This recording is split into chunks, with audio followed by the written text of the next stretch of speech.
நீங்க எந்த ஊர்னு தெரியுங்களா? பெருசாக இருக்கும்டாங்களா? தெரிஞ்சா இங்கே கமெண்ட் பண்ணுங்க,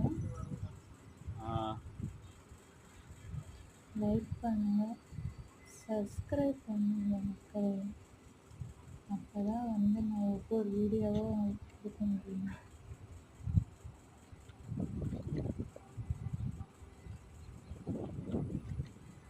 இது என்ன ஊர் அப்படின்னு தெரிஞ்சா எனக்கு கமெண்ட் பண்ணுங்க.